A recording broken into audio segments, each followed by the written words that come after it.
ใครไม่เคยมีโชคจากแมวต้องฟัง เพราะปีม้าไฟ 2569 แมวจะดึงดูดโชคใหญ่ให้คุณด้วยเทคนิคนี้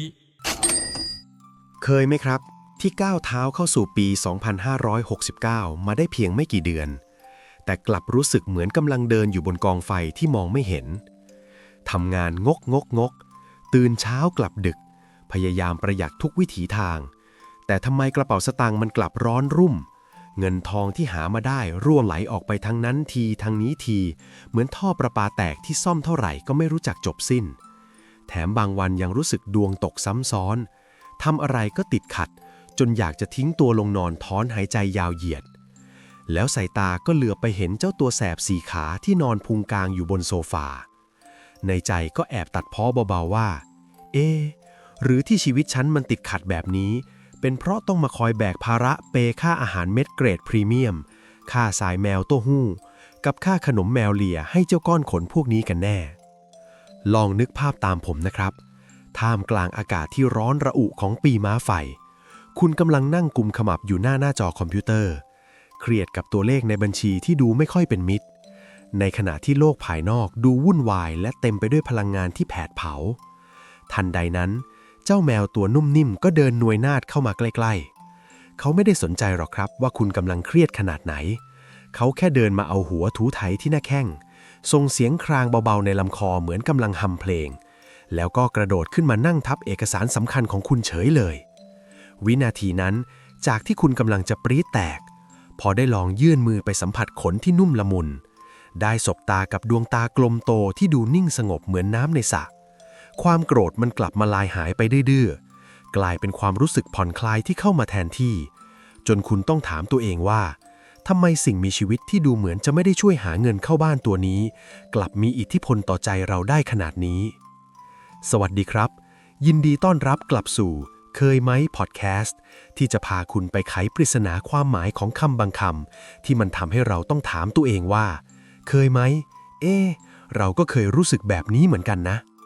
คุณรู้ไหมครับว่าในทางโหราศาสตร์นั้นปี 2569 นี้คือปีม้าไฟครับซึ่งชื่อก็บอกอยู่แล้วว่ามันคือพลังงานที่ร้อนแรงและพร้อมจะเผาผลาญทุกอย่างโดยเฉพาะโชคลาภและความมั่งคั่งที่มักจะมอดไหม้ไปกับความใจร้อนและการตัดสินใจที่ผิดพลาด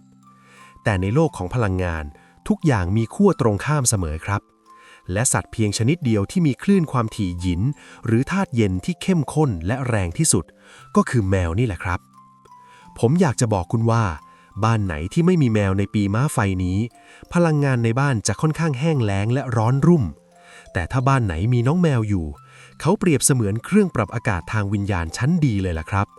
เขาจะคอยทำหน้าที่ดูดซับพลังงานไฟที่รุนแรงไม่ให้ลามมาถึงจิตใจและกระเป๋าสตางค์ของคุณในแง่ของวิทยาศาสตร์แม้แมวจะมีอุณหภูมิร่างกายที่สูงกว่าคนเราเล็กน้อย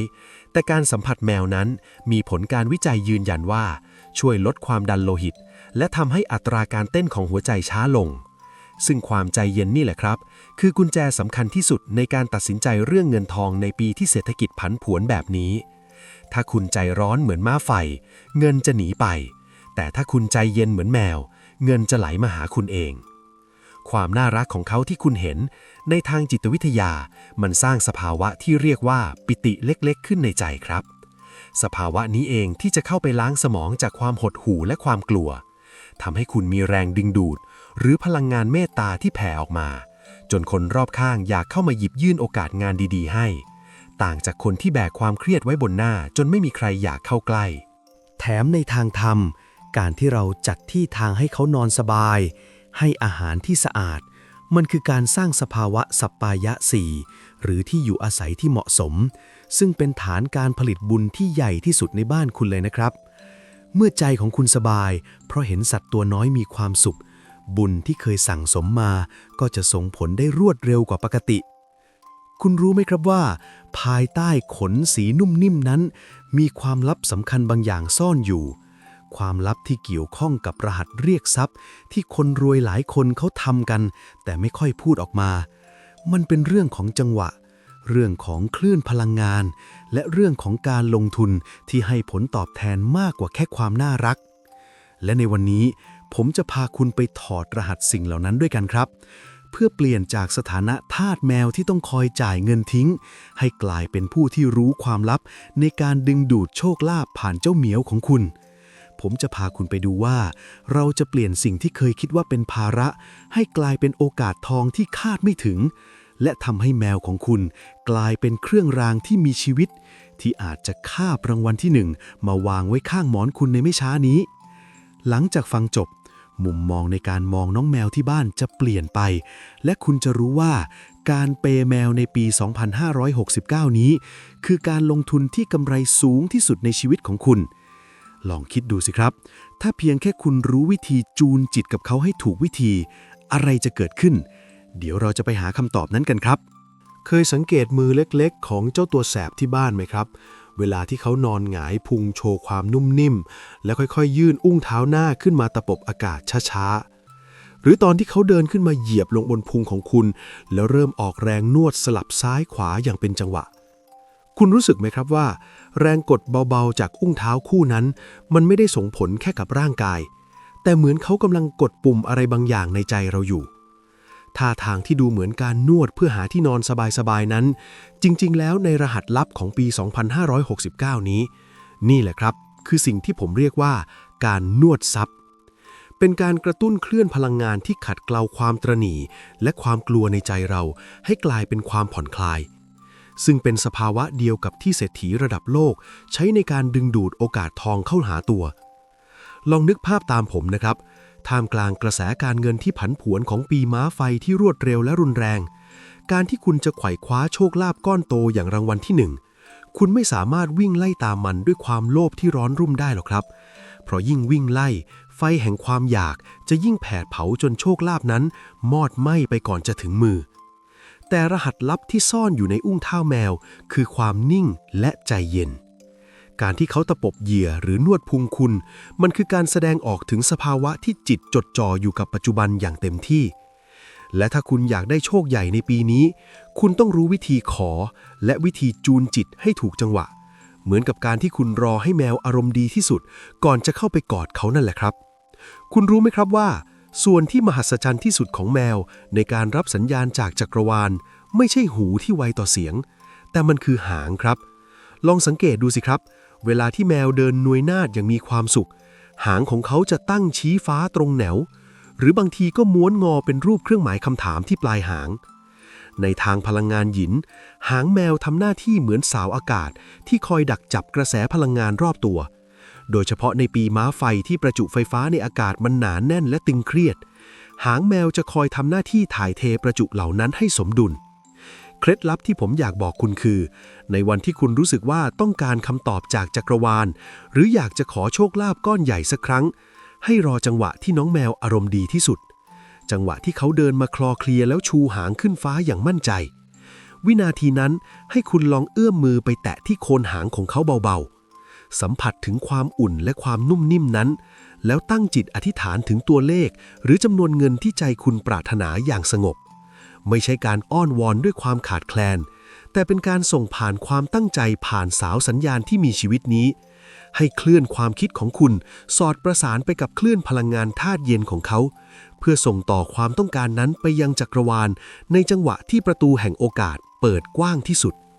ถ้าเราลองมองผ่านเลนส์ของวิทยาศาสตร์ดูบ้างคุณจะพบความจริงที่น่าทึ่งครับขนแมวแต่ละเส้นนั้นมีความสามารถในการสะสมไฟฟ้าสถิตได้ดีเยี่ยมยอดชนิดที่มนุษย์เราเลียนแบบได้ยากครับเวลาที่คุณใช้อุ้งมือลูบไล้ไปตามผันหลังของเขามันไม่ใช่แค่การแสดงความรักนะครับแต่มันคือกระบวนการทางฟิสิกส์ของการถ่ายเทประจุร่างกายของเราที่สะสมความเครียดความกังวลและพลังงานลบจากการทำงานหนักมาทั้งวันเปรียบเสมือนก้อนประจุลบที่หนักอึ้งและหม่นหมองแต่พอเราได้ลูบขนแมวขนเหล่านั้นจะทำหน้าที่เหมือนฟองน้ำที่คอยซับเอาประจุลบเหล่านั้นออกไปจากตัวเราและส่งมอบประจุบวกที่เกิดจากสภาวะปิติของน้องแมวกลับคืนมาให้เรา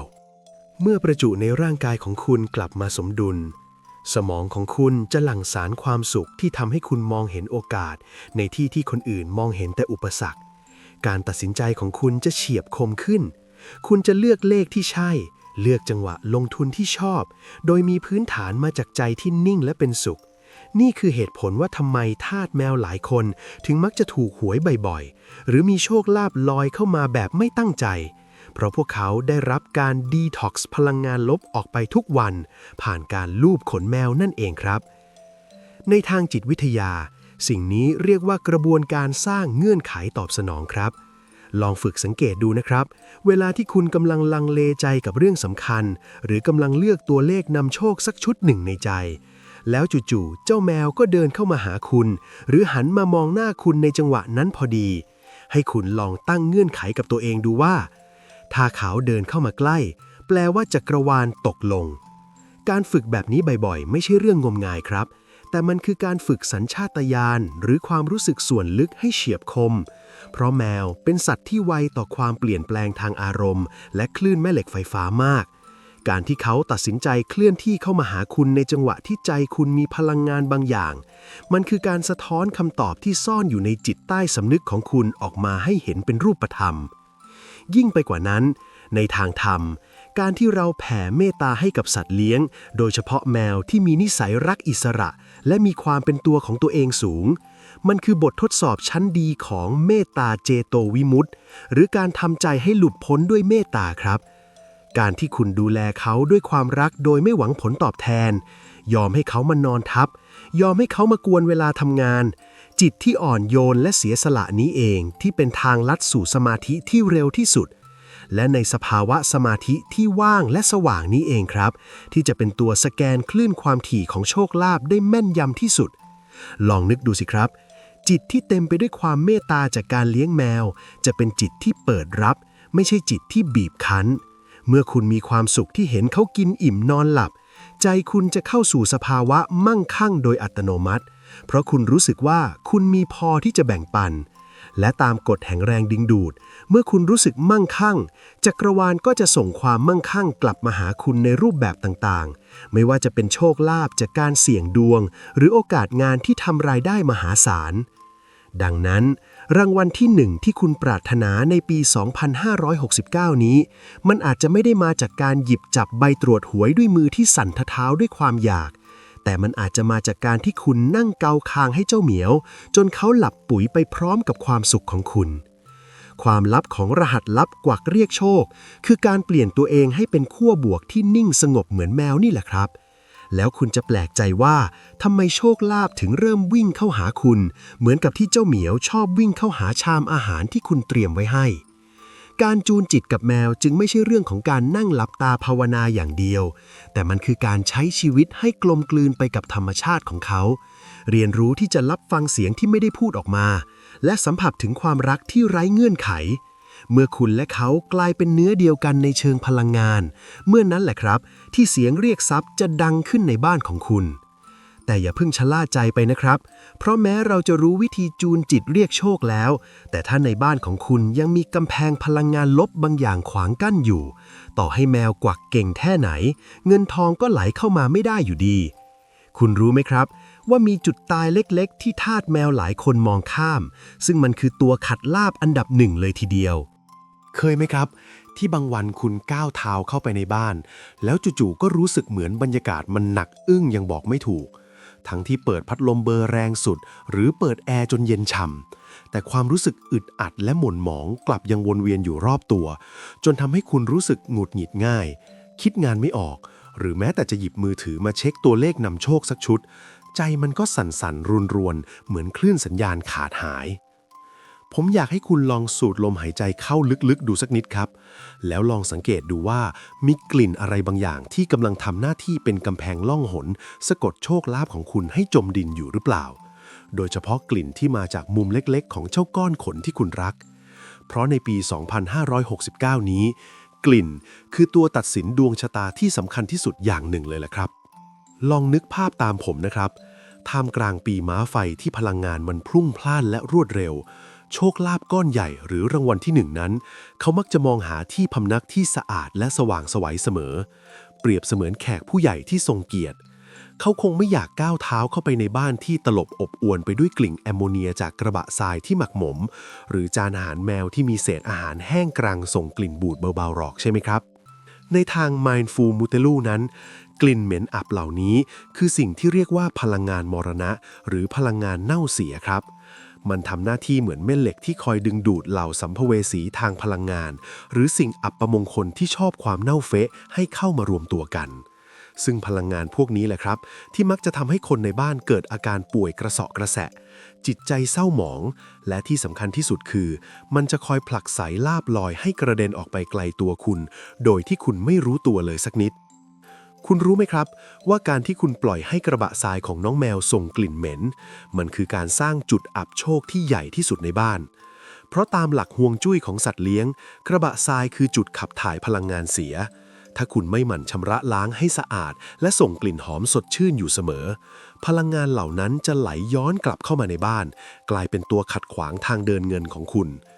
การล้างกระบะทรายให้สะอาดสะอ้านเปลี่ยนทรายใหม่ที่ดักจับกลิ่นได้ดีจริงๆแล้วมันคือการล้างทางเดินเงินให้โล่งโปร่งครับเมื่อสถานที่สะอาดพลังงานหยินที่เย็นและสงบของแมวก็จะแผ่กระจายออกมาได้เต็มที่กลายเป็นแรงดึงดูดให้เทพเทวาหรือพลังงานบวกอยากเข้ามาอำนวยพรให้คุณมั่งคั่งมหาศาลถ้าเราลองมองในแง่ของวิทยาศาสตร์และอโรมาเทอราปีดูบ้าง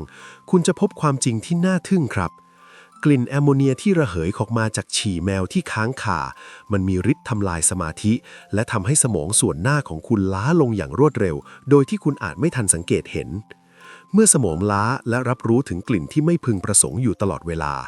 ร่างกายจะหลั่งสารคอร์ติซอลหรือสารแห่งความเครียดออกมา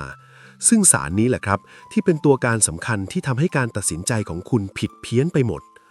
คนที่ดมกลิ่นเหม็นอับในบ้านทุกวันจะไม่มีวันคิดไอเดียเงินล้านออกและจะไม่มีวันมีสติพอที่จะมองเห็นจังหวะการลงทุนที่ถูกต้องเพราะสมองของคุณมัวแต่ยุ่งกับการจัดการกับมลพิษทางกลิ่นรอบตัวนั่นเองในทางจิตวิทยาสิ่งแวดล้อมสภาพแวดล้อมที่คุณอยู่อาศัยคือกระจกสะท้อนระเบียบวินัยในใจของคุณครับคนที่สามารถดูแลพื้นที่ส่วนตัวของน้องแมวให้สะอาดไร้กลิ่นและดูเป็นระเบียบเรียบร้อยได้ตลอดเวลามักจะเป็นคนที่มีระเบียบวินัยในบัญชีธนาคารของตัวเองได้ดีเยี่ยมเช่นกันเพราะมันแสดงถึงความใส่ใจในรายละเอียดเล็กๆน้อยๆความรับผิดชอบที่สม่ำเสมอและความรักที่กอบด้วยสติเมื่อคุณจัดการเรื่องความสะอาดของแมวได้คุณก็จะจัดการเรื่องการเงินของคุณได้อย่างเป็นระบบความรวยจึงไม่ใช่เรื่องของโชคชะตาเพียงอย่างเดียวแต่มันคือผลลัพธ์จากจิตใจที่มีคุณภาพของคุณนั่นเองครับยิ่งไปกว่านั้นในทางธรรมการที่เราหมั่นชำระล้างสิ่งที่โสโครกไม่ว่าจะเป็นกระบะทรายหรือจานอาหารมันคือการฝึกอสุภกรรมฐานในรูปแบบที่ทันสมัยและใช้งานได้จริงครับมันทำให้เรารู้เท่าทันความเสื่อมรู้ว่าความงามความน่ารักของน้องแมวก็มีอีกด้านที่เป็นสิ่งปฏิกูลการยอมลงมือล้างสิ่งเหล่านั้นด้วยจิตที่เมตตาและอยากให้เขามีสุขอนามัยที่ดีคือการสร้างศีลของสถานที่ครับคุณเคยได้ยินไหมครับว่าความสะอาดคือพื้นฐานของสิริมงคลเมื่อที่อยู่อาศัยสะอาดสะอ้านจิตใจคนในบ้านก็จะสว่างไสวและจิตที่สว่างนี่แหละครับคือแม่เหล็กที่ทรงพลังที่สุดในการดึงดูดโชคลาภเทพเทวาหรือพลังงานศักดิ์สิทธิ์ท่านชอบสภาวะที่สะอาดและสงบเมื่อคุณทำบ้านให้เป็นเหมือนวิมานที่ไร้กลิ่นรบกวนท่านก็อยากจะแวะเวียนมาประทานรางวัลที่1ให้เป็นรางวัลสำหรับความใส่ใจของคุณลองนึกดูสิครับว่าวันที่คุณล้างกระบะทรายจนเอี่ยมเปลี่ยนทรายใหม่ที่มีกลิ่นหอมอ่อนๆแล้วน้องแมวเดินเข้าไปใช้งานด้วยท่าทางที่ดูผ่อนคลายวินาทีนั้นความสุขเล็กๆที่เกิดขึ้นในใจคุณนั่นแหละครับคือการเพิ่มแต้มบุญในชีวิตประจำวัน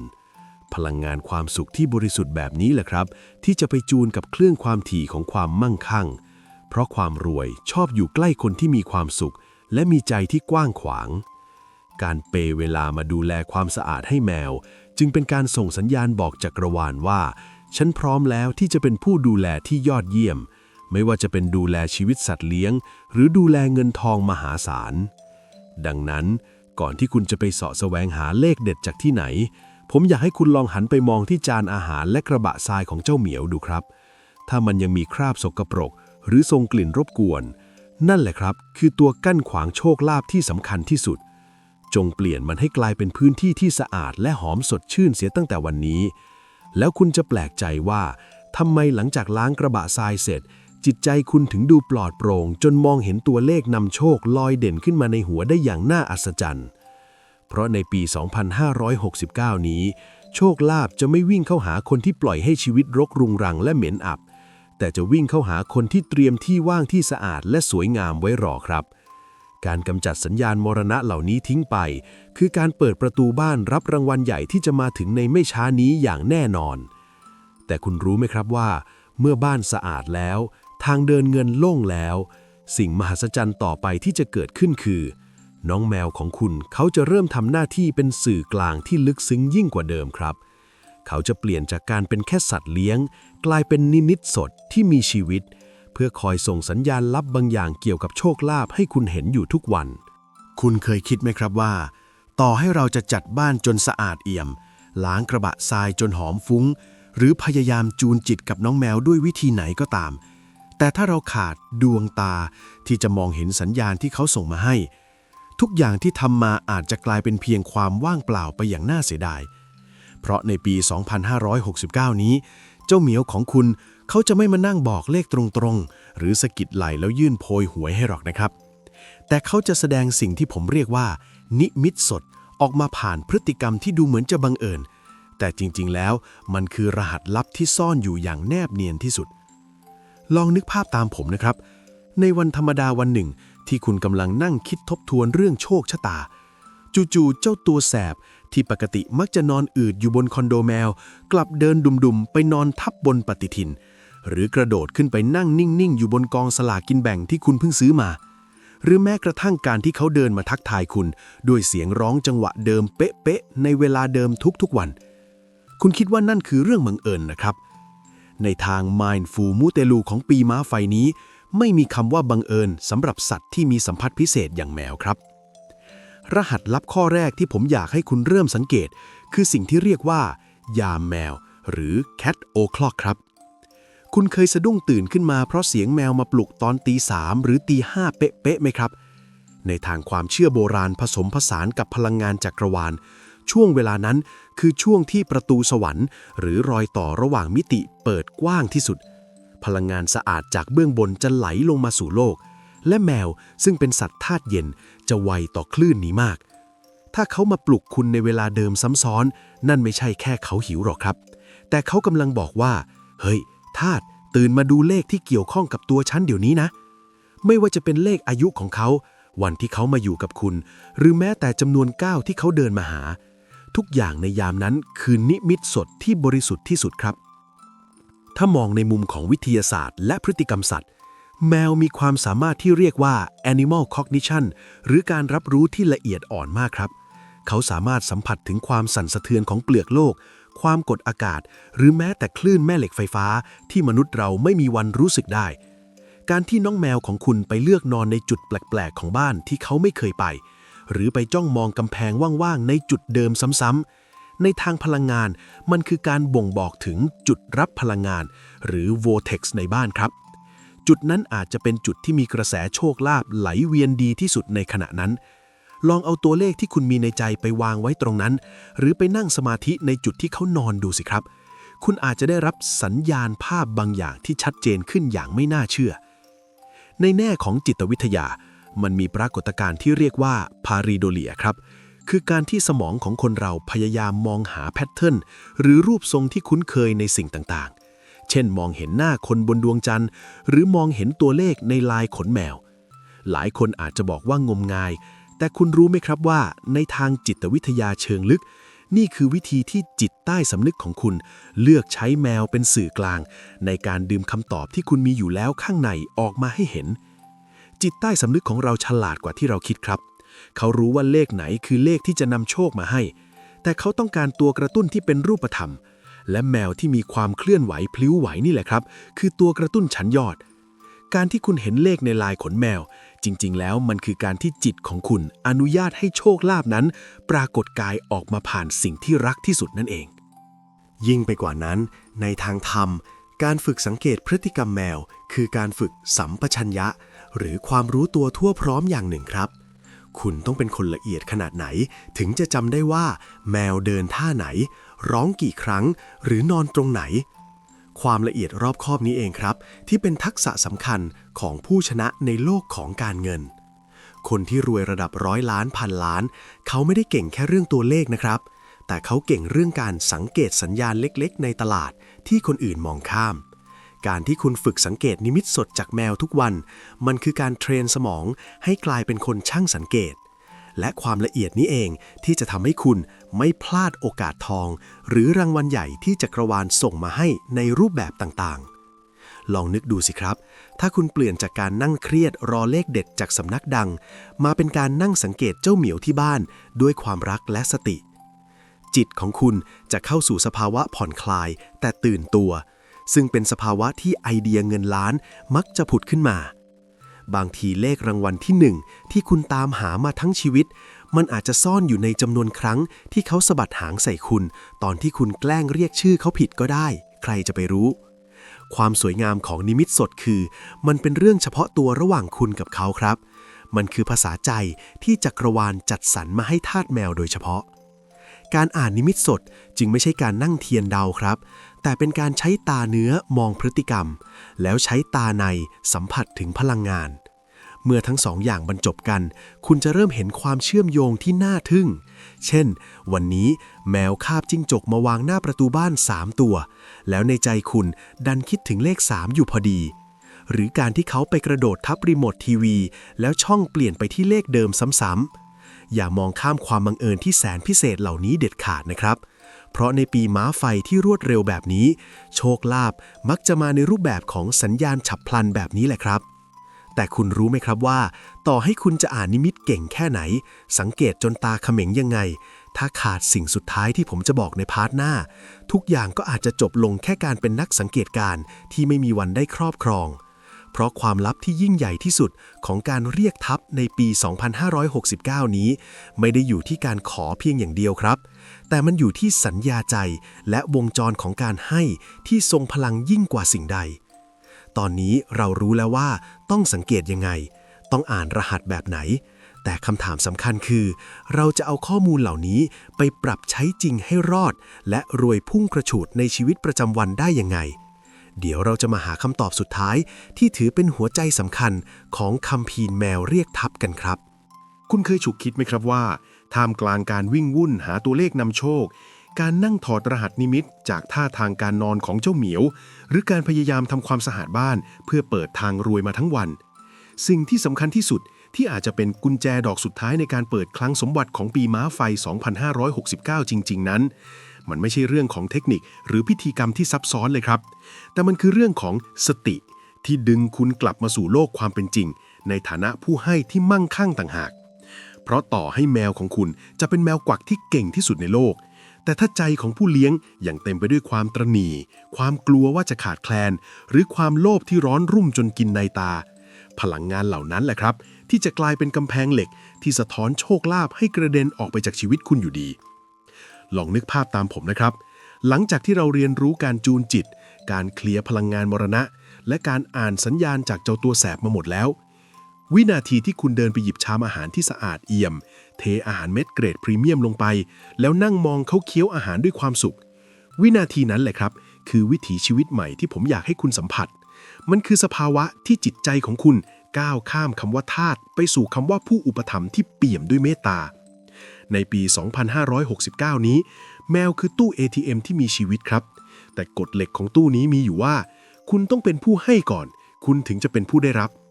การที่คุณกล้าเปย์ค่าขนมแมวเลียราคาแพงหรือยอมจ่ายค่าตรวจสุขภาพประจำปีหลักพันหลักหมื่นโดยไม่เสียดายในทางพลังงานมันคือการตะโกนบอกจักรวาลว่าฉันมั่งคั่งพอที่จะดูแลชีวิตอื่นได้ฉันเหลือเฟือพอที่จะแบ่งปันและตามกฎของแรงดึงดูดที่เที่ยงตรงเสมอเมื่อคุณส่งคลื่นความถี่ของความมั่งคั่งออกไปจักรวาลก็จะส่งเหตุการณ์ที่ทำให้คุณมั่งคั่งยิ่งขึ้นกลับมาหาคุณในรูปแบบของโชคลาภก้อนใหญ่หรือรางวัลที่1นั่นเองครับรหัสลับสัญญาใจทาสแมวนี้มันคือวงจรแห่งการให้หรือ The Giving Loop ที่ทรงพลังที่สุดครับในแง่ของวิทยาศาสตร์การที่คุณเห็นสิ่งมีชีวิตที่รักมีความสุขจากการที่คุณเป็นผู้มอบให้สมองของคุณจะหลั่งสารเอนโดรฟินและออกซิโตซินออกมาอย่างมหาศาล สารเหล่านี้ช่วยเพิ่มประสิทธิภาพของระบบภูมิคุ้มกันลดความเครียดและที่สำคัญคือทำให้คุณมีออร่าหรือบุคลิกภาพของผู้ชนะคนที่มีความสุขจากการเป็นผู้ให้จะมีแรงดึงดูดทางธุรกิจและสังคมสูงกว่าคนที่จ้องแต่จะรับฝ่ายเดียวเมื่อคุณมีออร่าที่สว่างไสวแบบนี้ไม่ว่าคุณจะหยิบจับสลากใบไหนหรือตัดสินใจลงทุนในหุ้นตัวใดจิตที่ละเอียดและเป็นสุขของคุณจะพาคุณไปหาคำตอบที่ถูกต้องเสมอครับยิ่งไปกว่านั้นในทางจิตวิทยาเชิงลึกการเลิกหวงเงินที่จะเปย์แมวคือการฝึก abundance mindset หรือจิตสำนึกแห่งความมั่งคั่งครับหลายคนจนลงเพราะกลัวจนความกลัวทำให้ใจหดหู่และมองเห็นแต่ความขาดแคลนแต่ทาสแมวที่ใจปั้มที่พร้อมจะซื้อคอนโดแมวหลังใหญ่ให้ลูกรักทั้งที่ตัวเองยังใช้มือถือรุ่นเก่าจิตใจของเขาได้ก้าวข้ามความกลัวไปแล้วครับความไม่กลัวนี่แหละคือพลังดึงดูดเงินล้านที่แท้จริงเพราะเงินชอบอยู่กับคนที่รู้จักใช้และรู้จักให้ด้วยความเบิกบานไม่ใช่คนที่กำเงินไว้แน่นจนเลือดซีดเพราะกลัวมันจะหายไปในทาง Mindful มูเตลุที่ลึกซึ้งที่สุดผมมีเคล็ดลับสุดท้ายมาฝากครับนั่นคือการกรวดน้ำให้แมวฟังดูแปลกไหมครับแต่เชื่อเถอะครับว่าได้ผลชะงัดเวลาที่คุณทำบุญหรือทำความดีอะไรก็ตามให้คุณตั้งจิตอุทิศส่วนกุศลนั้นให้กับเจ้ากรรมนายเวรและเทวดาที่คุ้มครองน้องแมวของคุณด้วยเพื่อให้เขาเหล่านั้นไปสื่อสารกับสิ่งศักดิ์สิทธิ์ว่าเจ้าของคนนี้ดูแลชีวิตสัตว์ตัวน้อยได้ดีเยี่ยมเหลือเกินขอให้ประทานรางวัลใหญ่มาให้เขาเถอะเพื่อที่เขาจะได้มีกำลังทรัพย์ไปต่ออายุบุญไปดูแลสัตว์ที่ยากไร้และสร้างคุณงามความดีต่อไปนี่คือการทำสัญญาใจกับโลกวิญญาณผ่านสื่อกลางนุ่มนิ่มที่อยู่ข้างตัวคุณนั่นเองครับสุดท้ายแล้วธรรมะที่ยิ่งใหญ่ที่สุดที่แมวสอนเราคือมุทิตาครับ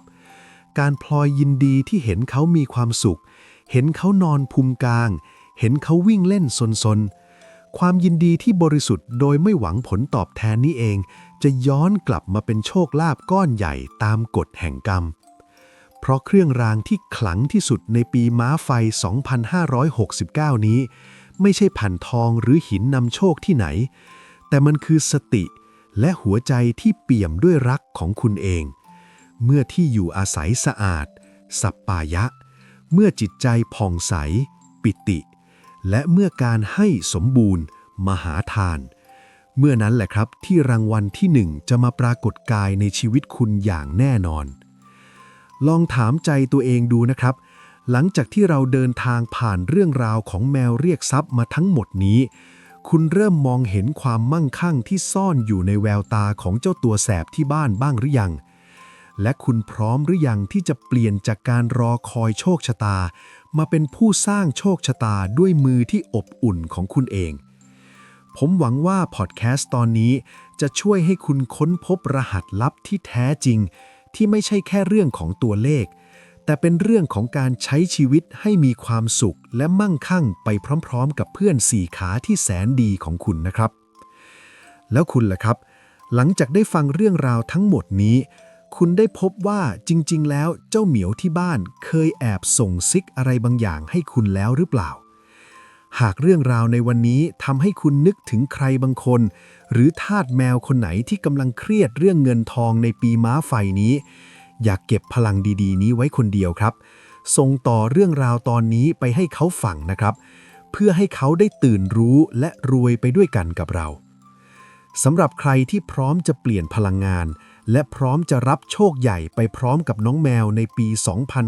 2569 นี้ผมชวนคุณมาร่วมยืนยันตัวตนรับพลังมงคลกันครับ